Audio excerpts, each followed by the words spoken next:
Well, I'm Toby Nelson, and this is Conversations in Sustainable Floral Design.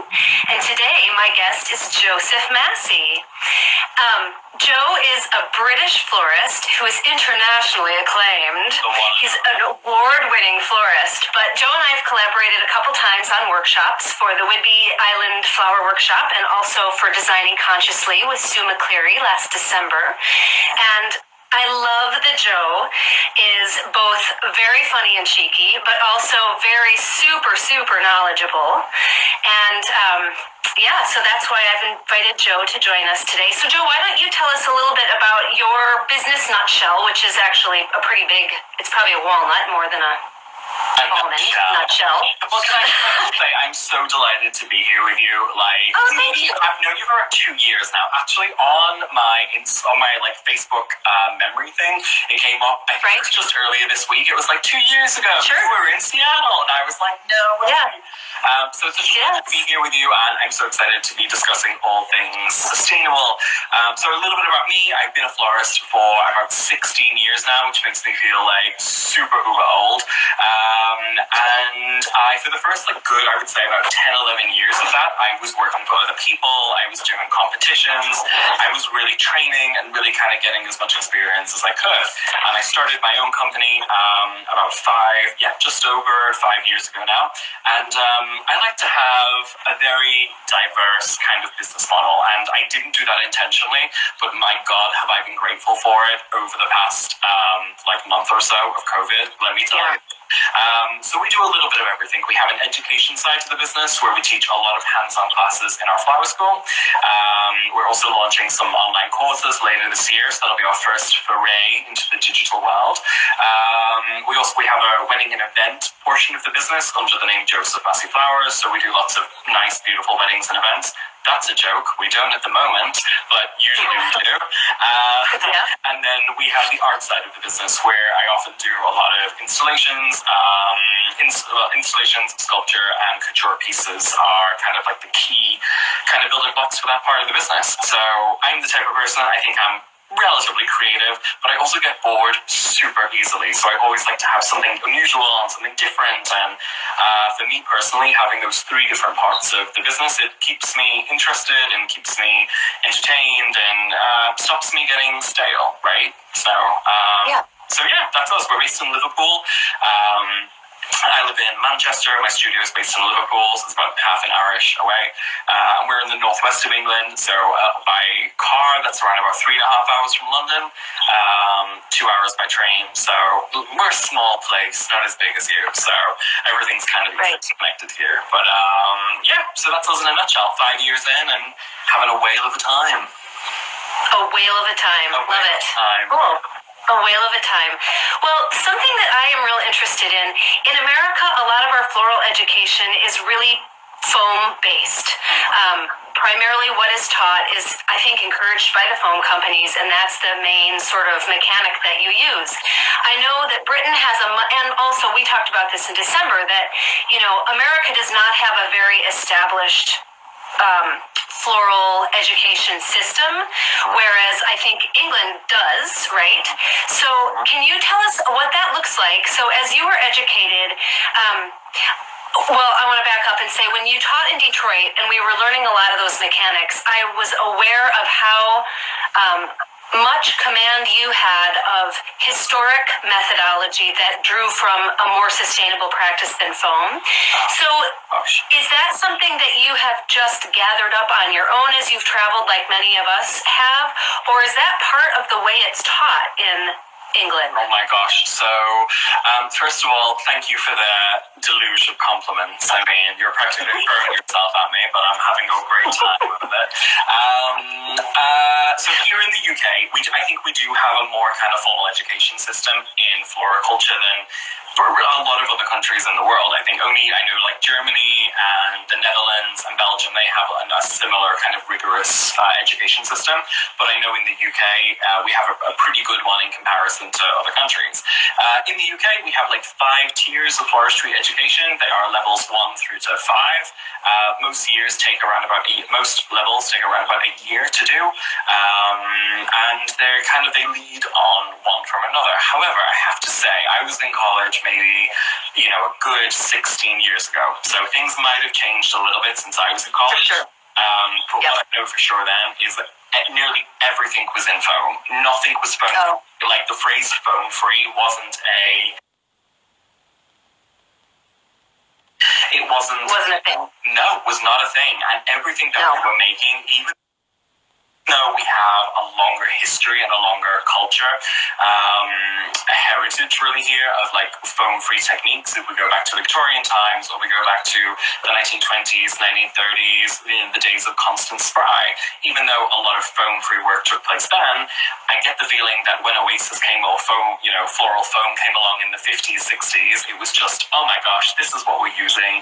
And that was all we were taught, like 100%. It was just every single piece was a carbon copy of our tutor's work. They would be, here is the piece, and we would follow it, and everything was in foam. So it's really been a combination for me of learning from the internet, taking a look at kind of this revolution that's happening with sustainability in floristry, and also a little bit of history as well, a little bit of going back and looking at those kind of Victorian and early 19th century, 20th century floral techniques. So it's a little bit of both. It's a little bit of taking the now and the techniques that are kind of popular today, and also a little bit of taking the techniques from like way back when to make a kind of smorgasbord of foam-free techniques, if that makes sense.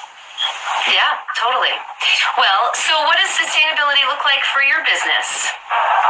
Well, sustainability for my business has definitely been something that has evolved as the company has evolved. And I have to say that I take a lot of inspiration from you and from the way that you talk about sustainability. No, 100%. Like I've told you this before. Like when I did the Whitby floral workshop back in 2018 with you, I was like, I learned a lot from that. And also from seeing what people are doing on Instagram and looking at blogs and articles online. So my journey into sustainability has definitely been shaped as I have developed myself as a business owner and kind of seen the implications of how I could do things better and how I could do things better for not just myself, but for the future of my company and the future of us all in general. So when I started off, I was, we were in a position where I had hardly any funds when I started my company. So we took kind of every job that came along. And it's only as we started to get a little bit more stable and we could kind of, I guess, we had the space and the time as we kind of found our feet, I guess, to kind of figure out what sustainability meant for us and how we were going to implement it. So for us, we have like 5 main kind of like principles that we look at within my company. And we actually redid our website. So we have, one of our websites is Joseph Massie Flowers.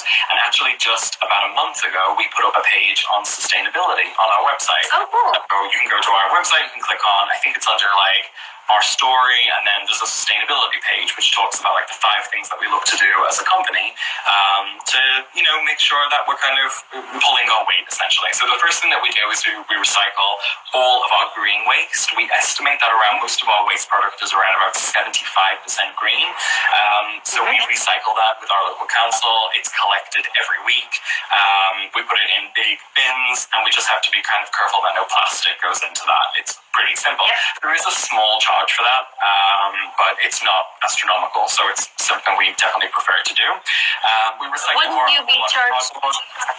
Sorry? Wouldn't you be charged for it as garbage though if you put it in the garbage?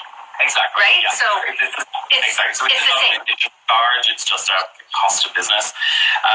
We recycle all our cardboard. That cardboard's kind of like the easy one, because obviously a lot of our flower boxes, they're cardboard and all the rest of it, and that's pretty easy to separate. And then there are some things which we do have a plastic recycling, but they're very fussy over what you can put in it. It's not just kind of you can put everything in it. So I would estimate we recycle about 75% of our waste, but they're just kind of rough figures, after talking as a team and kind of looking what we do on a weekly basis, like what we actually churn out.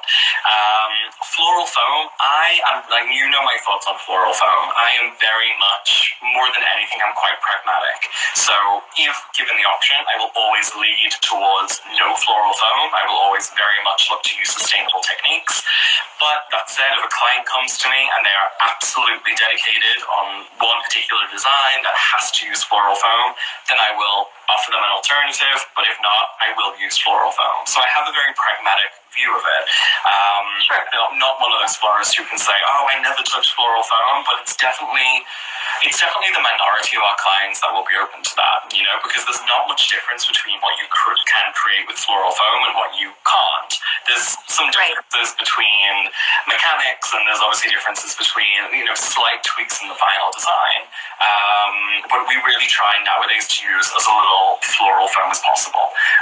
We do, interestingly enough, in the UK, we do have to do it for some of the venues we work at. So we work with some big art organizations and some big museums, and they have it's basically all floral foam cannot be in loose water. Sorry, all flowers cannot be in loose water. Right. Yeah. And I think that's because of the artworks and because of the value of the pieces, and someone was to knock something over or something of that nature.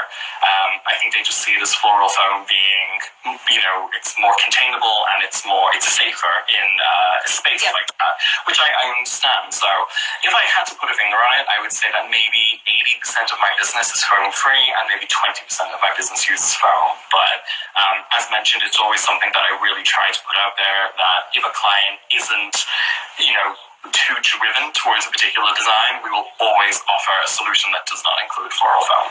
So those are kind of the two main ones: the waste recycling and the use of floral foam. Yeah, I think as long as people are very considered in when they choose foam or not, that is a big, huge step towards the solution, right? Like, if we all just thought before we used it, we would probably find that, like in your case, 80% of the time we don't actually need it. We can pursue a different, and that's a big reduction, right? I mean, if everybody gave that thought.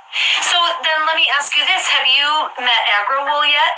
I have. So we got our sample package shipped over to us about a week before COVID kicked off. So I got it. Right. Like, this is so cool. I want to use it, but I haven't been able to play with it yet. So, but it was influence to our mutual friend Susan McCleary that tipped me onto that. So we got in touch with them right away. They gave us we sent for the sample off.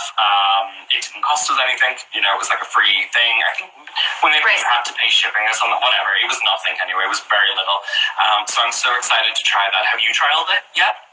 I haven't trialed it really diligently. Like, I haven't given it a super fair trial because, again, COVID happened, and I am not, for me, it's a big trek to get flowers, so I just haven't. And so I haven't given it a fair trial, but I'll be curious to see how it works for you, and if that becomes the substitute for, like, museums and those no loose water allowed applications. I find it's a little bit tough.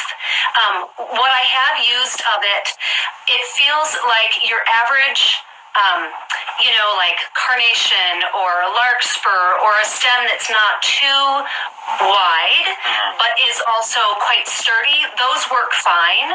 But when you get into like roses and some of the woodies that are a little thicker, the foam wants to dent before it penetrates, so a super sharp angled cut and maybe a little like pre-drill.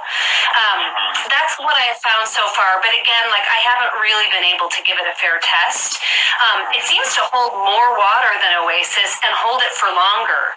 So I think, people that want to make a more enduring piece and have the moisture stick around in that block for longer, I think it's going to be superior to Oasis in that way. And the other floral foam products. Yeah, I hope so. I mean, it was definitely something I was excited to see, and their website has like a ton of information on it. I think it feels to me like almost like a byproduct from like packaging or insulation or something of that nature. But I haven't had a chance to trial it yet. So once we kind of get operational, hopefully in, a couple of weeks or the next month or so, like once we get back to the studio, that's one of my key things to try out. I remember I got it and I was like, this is so cool. And then I was like, my business is collapsing. I'll deal with it another time. So, here we are. Triage. Yeah. So we also have a couple more things that we look to do with view to sustainability. So as mentioned, like recycling and our use of floral foam are like the two kind of main guns that a lot of people kind of think of straight away when it comes to sustainability. Sure. I also have like a couple of other things that we look to use. So one thing we always look to do is we always like to kind of limit the use of single-use products in our kind of work. So that can be anything from maybe it's the use of props over and over again, or it's the use of chicken wire over and over again, or the use of test tubes over and over again. I will always try and not use cable ties as often as possible. We always look to use like bind wire or string or something of that nature. And I know that's like a small thing. Like I don't think that's going to make the world's biggest difference to your business, but it is a little bit is about just being mindful of like how many cable ties you can go through, or how many bricks of foam you're using, as opposed to one piece of chicken wire which you can reuse. We use a lot of plasticized chicken wire, you know, the ones that you can reuse it, wash it, reuse it, wash it, like all that kind of stuff. No rust. Yeah, exactly. Yeah. So that's one thing we really try to use.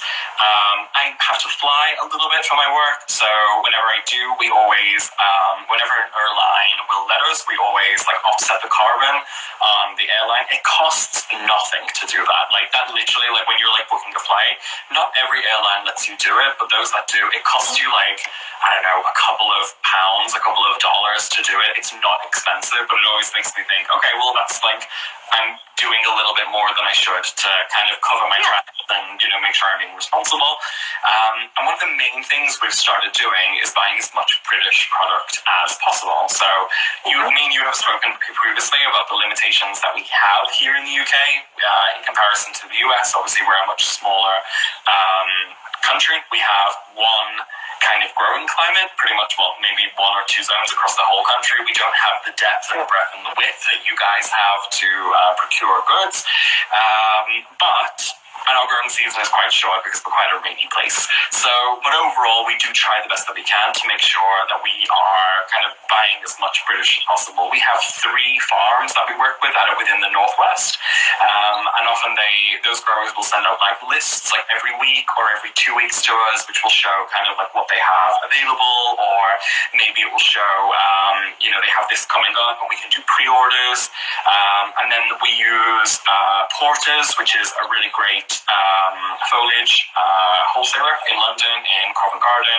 We use GB Foliage. We use, what's the other one that we use as well? It's two foliage places, and Pratley's, which is like a British kind of flower wholesaler in Covent Garden as well.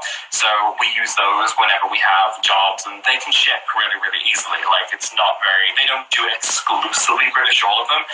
Pratley's is very much known for doing exclusively British, but GB Foliage and Porter's Foliage, a lot of what they will source is British. And that obviously, that does kind of help with importing, the shipping, and the costs that would be associated with that. It's kind of ironic though, since COVID has kind of shut down businesses and we're all in lockdown here in the UK, weirdly we can still get Dutch product really relatively easily, but I find that I am relying more and more on the British product because it's like available. It's 30 minutes drive away or 25 minutes drive away.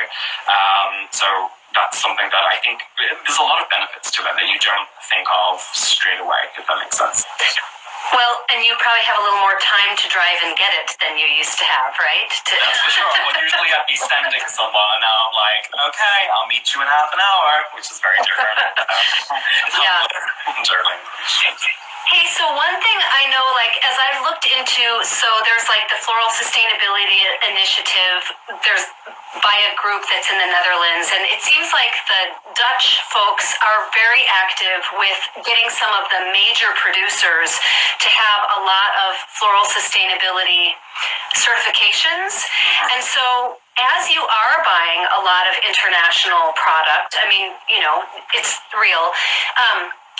Do you see much, like, do your wholesalers stock and promote a lot of the certified sustainable product, and are you able to request that especially, or what does that look like on your part of the world? So I would say, You know what I mean? yeah. So I would say that in like an average wholesaler, if you go in the UK, you go into one of the bigger chains, for example, they don't necessarily promote like flowers that are, you know, sustainably sourced, or flowers that have like fair trade certification, or I mean, there are so many different certifications and groups and memberships worldwide. Like I remember looking at it about a year or so ago, and there were literally maybe 20 or 30 different groups or associations or affiliations that a grower can have a product. So if you were to go into a wholesaler here in the UK, you would often find like a British grown section. So they would have like British grown or locally sourced material. That's really cool. Sometimes you will have, maybe if they have something special in from a particular grower, a particular country that's sustainably sourced, but it isn't promoted as such. Like there's not like a section cooler where it can be like, all of this is fair trade, sustainably sourced, you know, it's grown in the most environmentally friendly way. And maybe it should be, but one thing they do have is on the labels, they will often have all those logos that you can look for. And if you ask for it, I know that you can. So for example, there is a really great spray rose grower that actually grows in Kenya, called Redlands Nurseries or Redlands Farms, and they have just like the most amazing spray roses, and they have like a ton of beautiful great certifications that, you know, they're fair trade and they pay a living wage and all of those kind of things. And I do know that if you request things from a certain nursery or a certain grower, your wholesaler will absolutely get it. It's no problem. You just need to ask for it. Maybe they might ask for a minimum order occasionally if you're looking for something specific, just so it's worth their time, obviously, to get it in. But yeah, it's available, but they don't promote it maybe as much as they should, I would say. Yeah, I don't see sections, like you were saying, sections of sustainably grown either, but I'd love to see that. But I do want people to connect that the way that we will get those things in our wholesale houses is if we are asking, when we place our orders, please source certified sustainable whenever possible, you know, and call that out so that your brokers will see that there's a demand, because that's how we will help drive change, is by letting the growers and the brokers know that this is something we want. So it seems pretty simple. 100%. It starts with asking for it, and then when they see a demand for it. But really, when you think of it, how hard would it be to set up like a corner in a cooler or something that is all this is, you know, sustainably sourced? It would take nothing. Like, it wouldn't take a lot of time and effort, would it, you know? But I do think it's about asking. I mean, I think one of the greatest strengths you can have as a floral designer is a great relationship with your wholesaler or your wholesaler. And I think if you kind of put that message out there that, hey, wherever possible, I want you to source this, or I want you to source that, it's in their best interest. Well, it's in everybody's best interest, really. It's in everyone's, yes. So, it's in everyone's best interest. Yeah, exactly. So it's one of those things that I really think it's a no-brainer, I think. Yeah, for real. And I think, like you were saying, when we started the conversation about you have kind of three prongs of your business, with the art and the wedding and what's the other prong? Teaching, I guess. That speaks to me also to economic sustainability, right? Like, your eggs are not all in one basket. And that's the other piece of sustainability that I don't want to use it as an excuse for the way we do things, but that is a real thing for florists. So, like, in some cases, you have to say yes to a foam job, you know? Like, in some cases, we have to say yes to white hydrangea, which I don't see. I haven't noticed a place that's doing much certified sustainable for hydrangea yet. I think it must be pretty hard to grow, like, organically. I'm sure they can grow with labor, you know, sustainable labor kind of conditions. But anyway, I don't mean to excuse anything, but also I just mean to not be on a high horse about it all the time, right? Well, and I think one thing that I used to think about is when, like, the foam-free trend was kind of maybe starting to gain traction in the UK, maybe, I don't know, like 5 years ago, maybe even longer ago. I remember kind of feeling, like, 100% honest with you, Toby, I remember feeling a little bit alienated by that, like thinking, well, I'm not 100% foam free, and I don't know if I could have a business that was 100% foam free, you know, like with my overheads and my staff and things, and it was kind of intimidating, and I felt almost like, oh, I don't fit in with that club, like that they're not my people, that's not my kind of story, you know. And it was only over time that I thought, well, actually, you know, I could take steps to make my business more sustainable, and actually they're not difficult or that expensive to do. Like, it benefits everyone in the long run. So I would say to anyone who's maybe on the fence about sustainability, does it apply to me? I don't know, my clients still like big hydrangea balls. Start small, I would say. Start by doing a little bit, step by step. Look at your waste. What can you recycle? Look at your cardboard. Like, cardboard is like the easiest thing in the world to recycle. And if you do that, that's one step towards it, right? You know? And then you can really go from there. Like I said, it's now something that we have on our website that I want people... I've never had clients come to me directly and say, oh, I want you because, you know, you do a lot of foam-free work. But I think the more that you put yourself out there and the more that you can show that you can do big things and very sexy installations and you can do a fantastic, beautiful wedding and there not be like, you know, a block of foam on it, I think the more that kind of drips into the public's consciousness, I think the better for sure. And we're getting a lot of inquiries from our students nowadays as well saying, you know, do you use foam in your teaching? You know, I don't want to learn those techniques. Is it appropriate? And, you know, that's a good thing as well. It shows that there is like a consciousness kind of starting to grow and going from there. And like I said, I think honesty is the best place to start.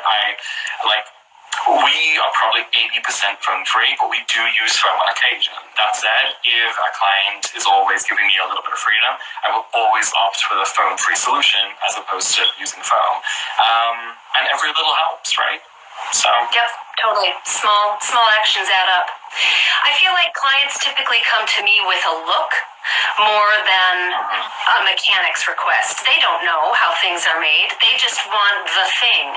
And, you know, you as the designer, we as the designers are able to know what that design requires. And for most of my work, when clients discover that I work in a sustainable way, that's like frosting on the cake, but that's not part of what drove them to me. It's you know, much less common that someone comes to me like, oh, I hear you're foam free. Like, mostly clients don't know about that. They just like, oh, that's pretty, and you're local to where I'm getting married, and you know, your portfolio looks good, make this for us. And I say, great. And by the way, I'm going to make it for you in this way. And they're like, oh, extra cool, you know, but they didn't know to care in the first place. So, but I do think driving client education will help. I mean, a lot of times when we're working with someone who's getting married, it's their first major floral purchase. At least I think in America. I think in the UK it's more common for people to buy flowers on a day-to-day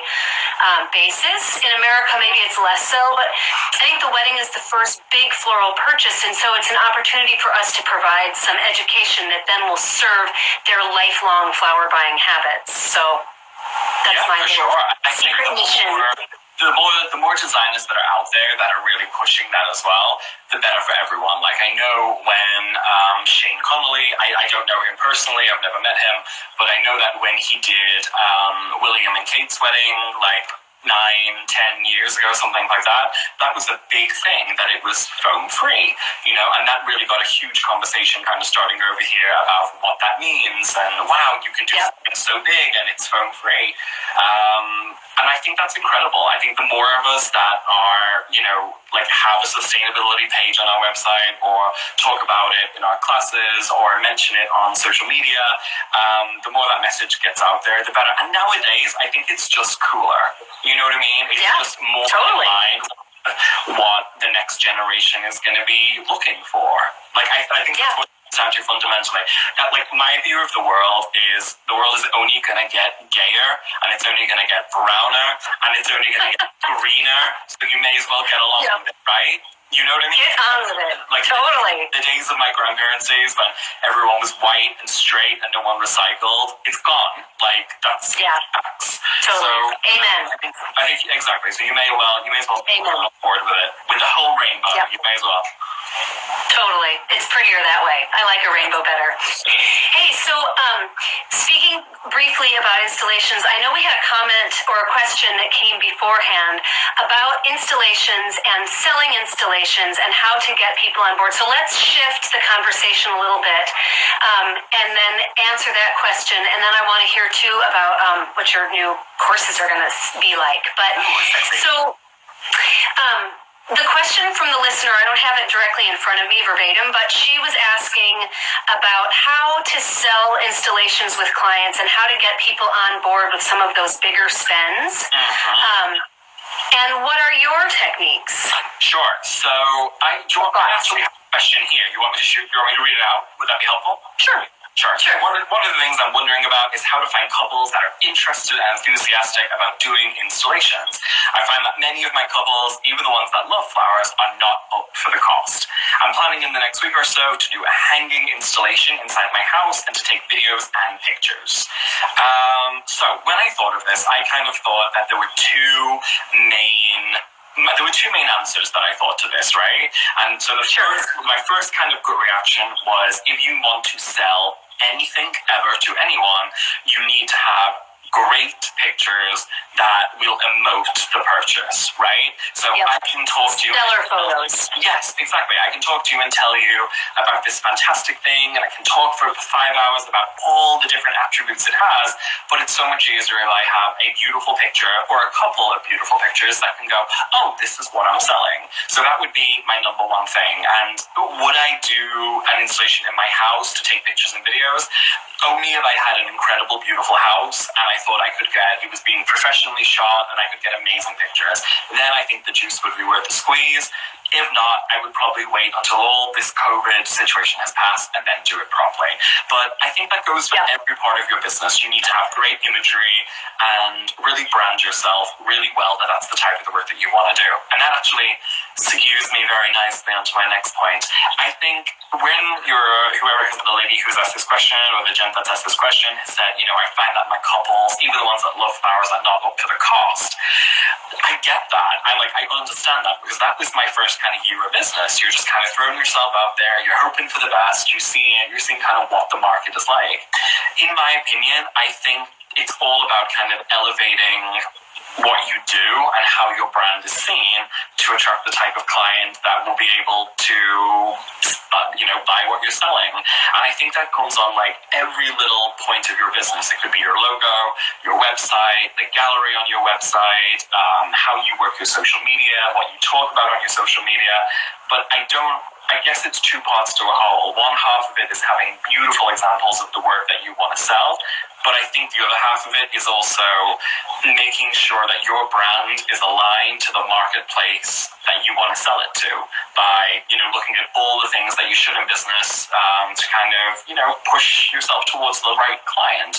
I guess the final little point of that is make sure that market exists in the area that you're working in, right? I always have this analogy of you can be the most fantastic patisserie chef, you can make the most incredible, cakes and everything, but if you live in a community where, it was 20 people and, it's very rural and you're not going to make any business no matter how great you are. You know what I mean? You need to be in an area or a location that has customers that want what you're selling. So I guess that's a little bit of a convoluted answer, but I think that's kind of a little bit, it was about great images and marketing.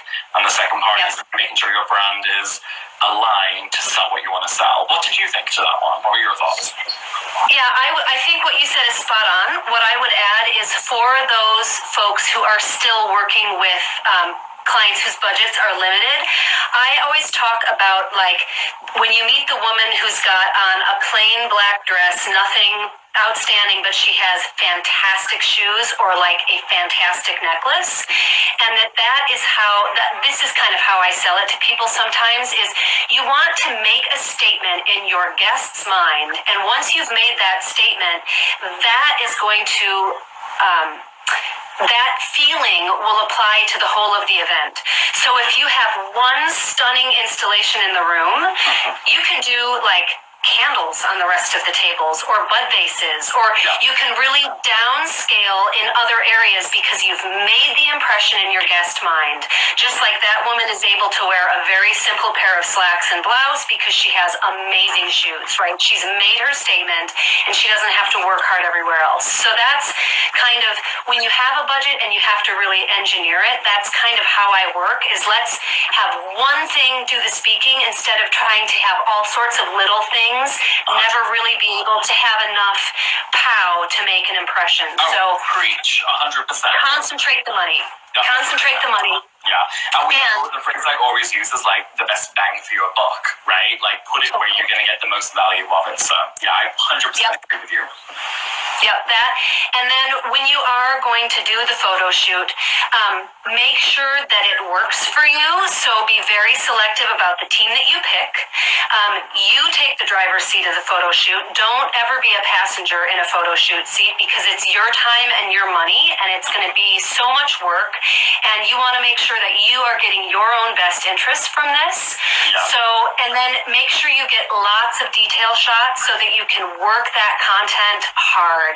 So if you're going to do the installation, do it, but make sure you have like a lovely tablescape or a lovely something with it underneath so that you get all the aspects and components and 100%. Your time is totally maximized. So those would be my additions. Yeah, I fully agree. Like, shoot as many things as you can. If you're going to do an installation, shoot a tablescape, make some bridal bouquets, make some little boutonnieres or some wearables. Like, do it properly, right? Because like photo shoots are expensive, so you've got to make sure you get enough juice from the cost it's going to cost you to do it. So 100%, But even myself, like I think imagery is so important. Like 100%. Like for the first year or two of my business, I really was like relying on old imagery, and it's only when I started investing in like nice images and modern pictures of my up-to-date pictures of my work that you really start to see like an acceleration of bookings and things. So I'm sitting in the pews of everything you're preaching. I'm here for it.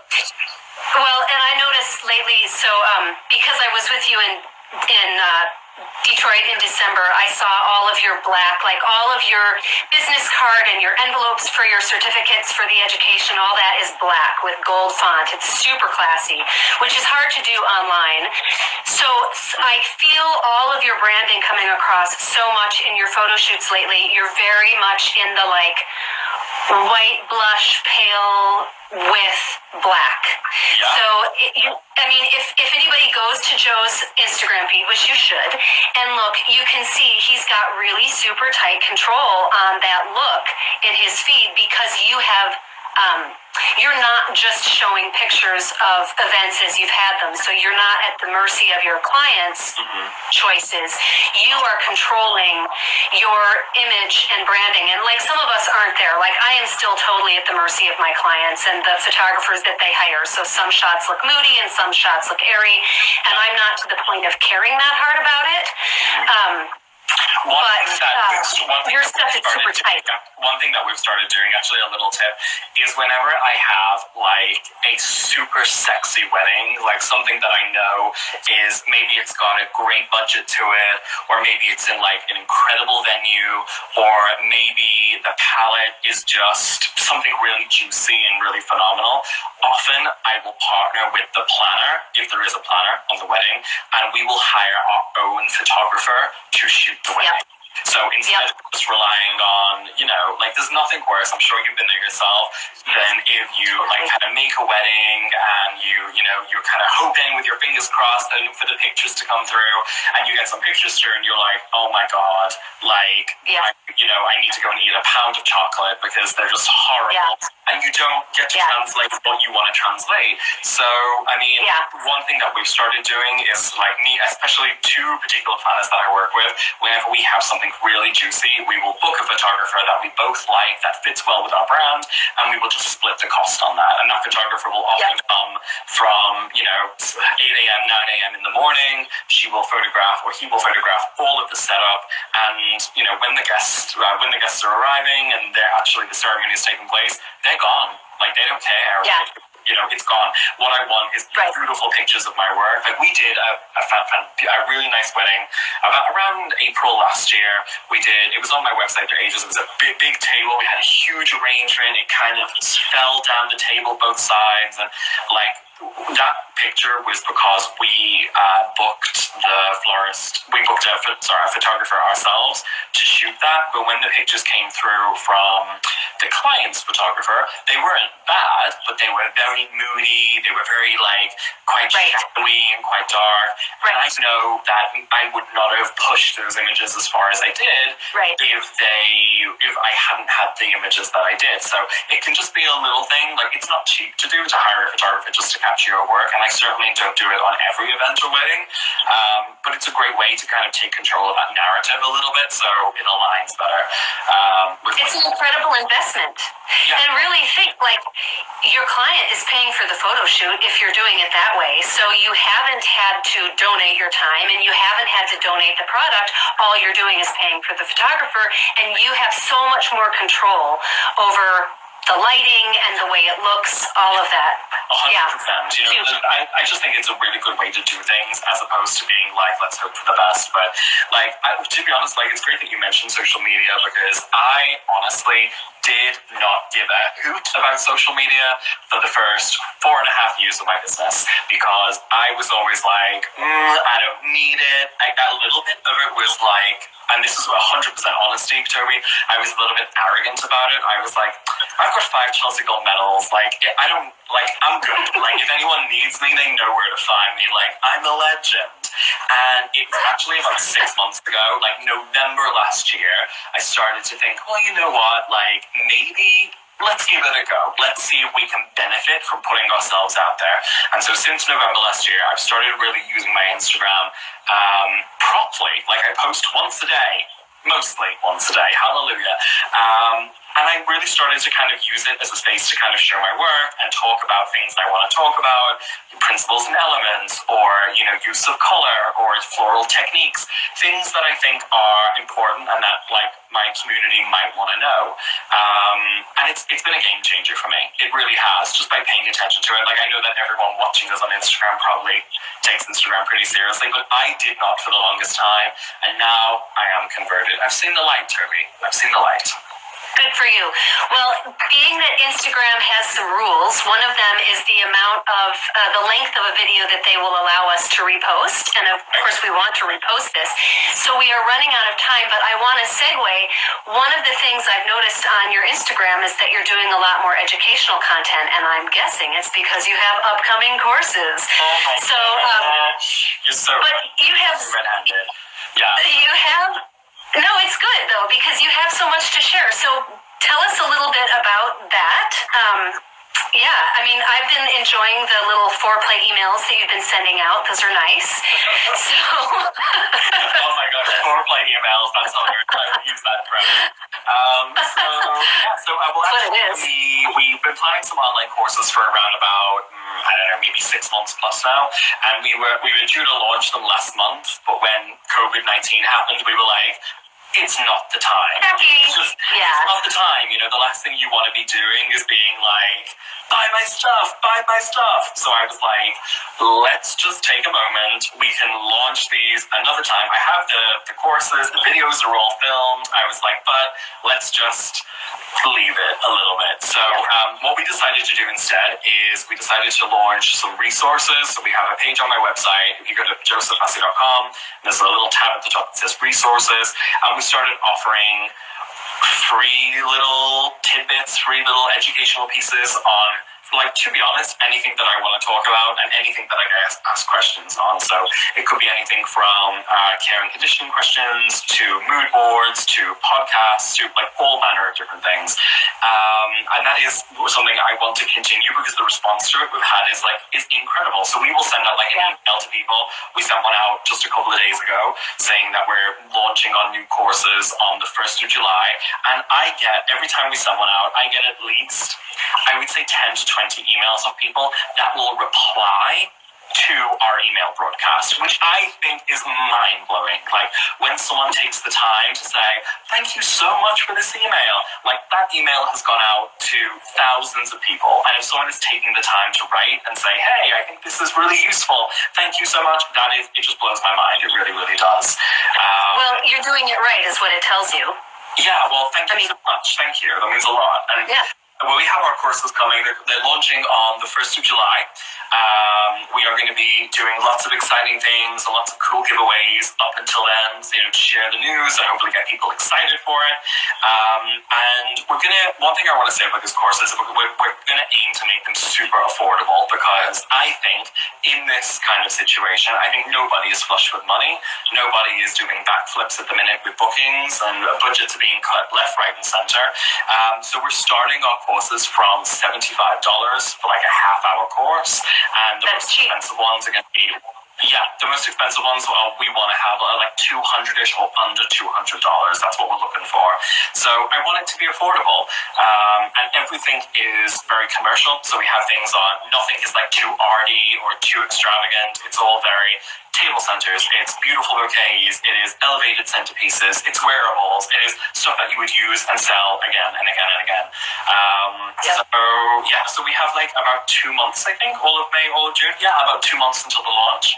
And hopefully I'll be speaking to you the week of launch as well, so we can talk more about it and offer some kind of fun competition, or we'll figure something out. But yeah, I'm super excited about them.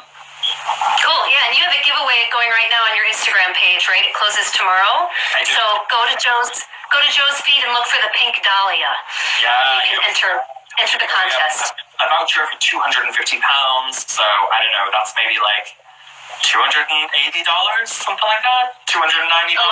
Something like that, yeah. You can spend on anything. You can spend it on one-to-one tuition, courses, books, tools, anything that we have up on the site. So, just all you have to do is like it, share it, and something else. But yeah, just look for the big things down there, and then you can go from there. Very good. Cool. Exciting.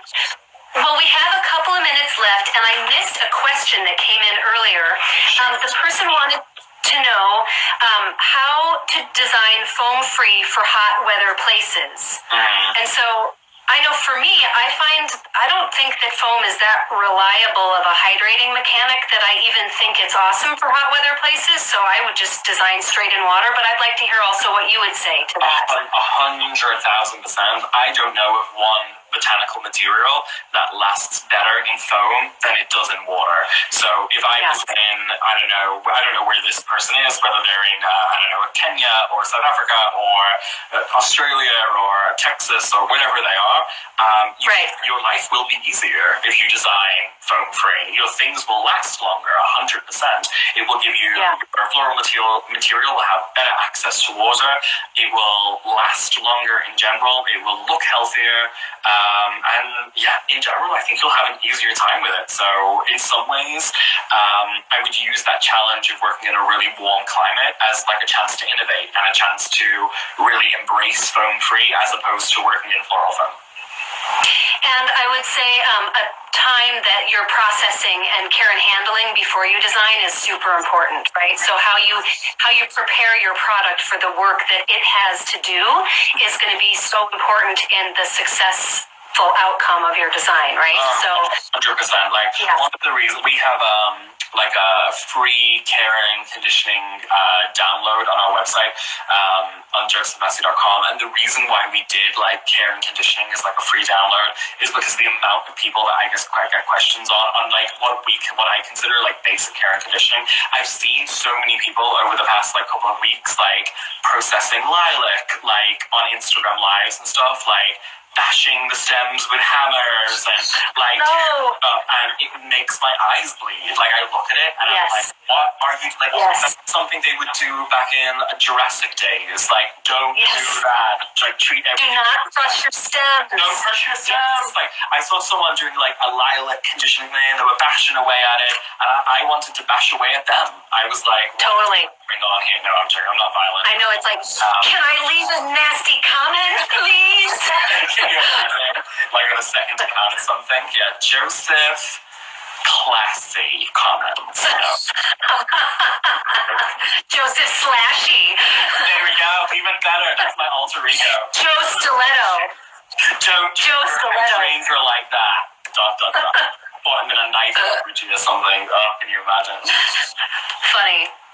Well, thank you very much, Joe, for your time. Is there any tip that you want to leave our listeners with, or any parting words that you would like to say? I think my best advice on sustainability, on bringing sustainability within your business, or kind of looking at the sustainable movement, is don't be intimidated by it and embrace it in small steps. You don't have to overhaul your entire business overnight. Have a look around. There are so many resources available on it. It's such a hot and important topic right now. Head to your Instagram, head to your website, do a Google search on it, and you will find so much information out there. Don't be intimidated by it. Start small and go from there. Really, you've got everything to gain, and your future grandchildren will thank you. It's not an exclusive club. Anyone can join. Damn right. I would 1,000% agree with that. And someone asked why not to bash the lilac, so we have to answer this one.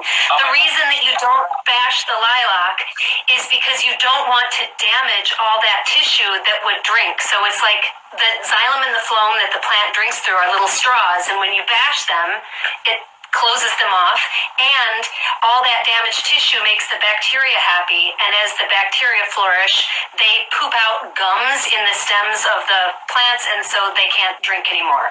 Do you have anything to add? Or no, that's exactly it. Like, I think in the olden days they used to recommend bashing them because they would see it as like opening up the stem, but honestly nowadays, like, please don't do that. Just get your woody stem, whether it's a lilac or a forsythia or a hydrangea, and just do it with a knife, really simply, on an angle. Get that beautiful cut to be the biggest surface area you can.